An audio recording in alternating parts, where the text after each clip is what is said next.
What's up, everybody? Welcome back to Bold TV. I'm your host, Philip Michael. Here's a topic for you. Health insurance. It's a necessity, and most people get it from their job. Our next guest here is Carl Schuessler, the CEO of Mitigate Partners. Mitigate Partners helps businesses create healthcare plans that work for their employees and their budget. Welcome, Carl. How you doing?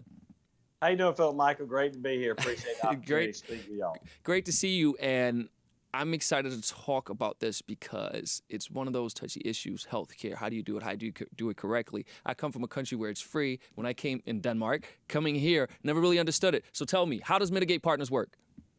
Mitigate Partners is really a composition of cadre of like-minded benefit advisors all over the country, spanning from the West Coast to the East Coast, about 30 different offices. And we believe, Phil Michael, that collaboration over competition is better. Normally, we would all compete with each other, but we came together to work together, and we think 1 + 1 = 20. And when you're in your own benefit shop per se, you're very myopic in your view. You don't see the world the same way. Right. So we bring a different perspective when we work with clients from all over the country. Interesting. And how much does the average business spend on health plans? I would tell you probably between $10,000 and $15,000 per employee per year.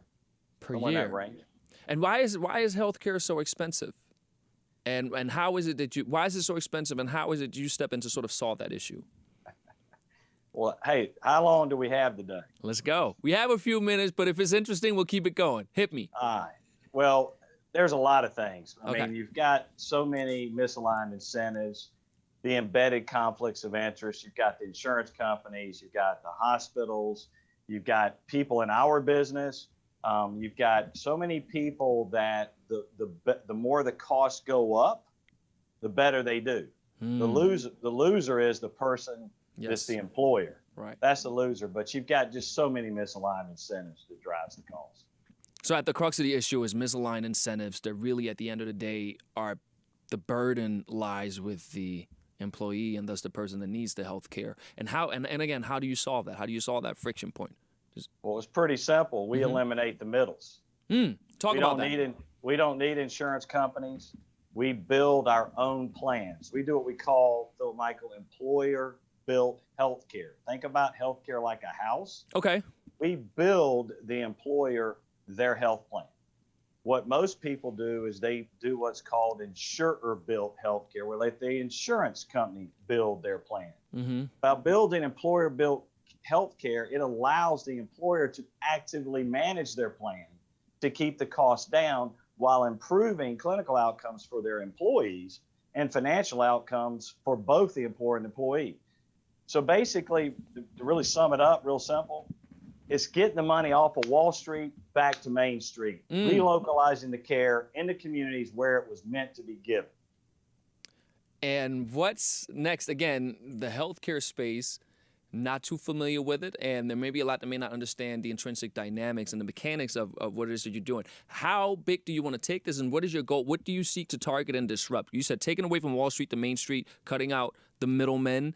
So let's say I have a company, and I want to create healthcare plans for my employees. What is my next step, and how do I do that in a way that doesn't cost me $10,000 to $15,000? I come to Carl, and then what happens? Come to us, we sit down and we go over what your goals are, and we start working together to build the health plan. And it's going to take several hours, 2 to 5 hours, to really sit down and figure it out.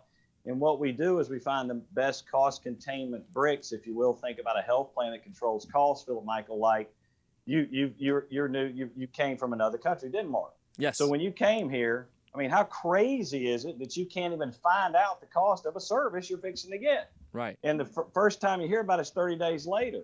So in our model, I mean, think about it. Would you ever buy a flat screen TV and not know the cost for 30 days? No, of course not. Of course not. Of course you wouldn't.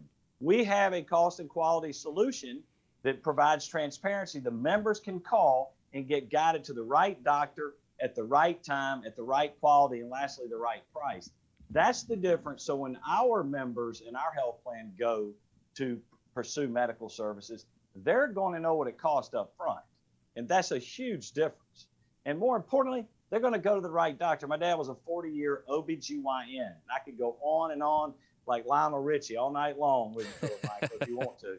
But I mean, I'm telling you right now, it's a problem. And so when we are able to do that, we can guide the members to the most effective and the best healthcare out there. What's next for you? What's next for you all? Well, we're still growing, and we have a lot of interest. We've had 4 people reach out this week that want to become part of Mitigate Partners. So I think what's next is we're going to try to. And when you said disrupt, I mean I got to tell you, that's such a negative connotation. I want to ask you this, Philip Michael. Sure, yeah, it is. Well, here's why I'm saying it. How can something that's the right thing to do, be considered disruptive? How can taking healthcare to work like everything else in the United States economy be considered disruptive? Well, if you're asking me, and it's not a rhetorical question, I would say if there are, as you mentioned, misaligned incentives that are embedded into the system, it is more like an evil, I don't want to say evil government, I mean this analogously, and you overthrow it, hence the disruption. That's why I used the word that I did.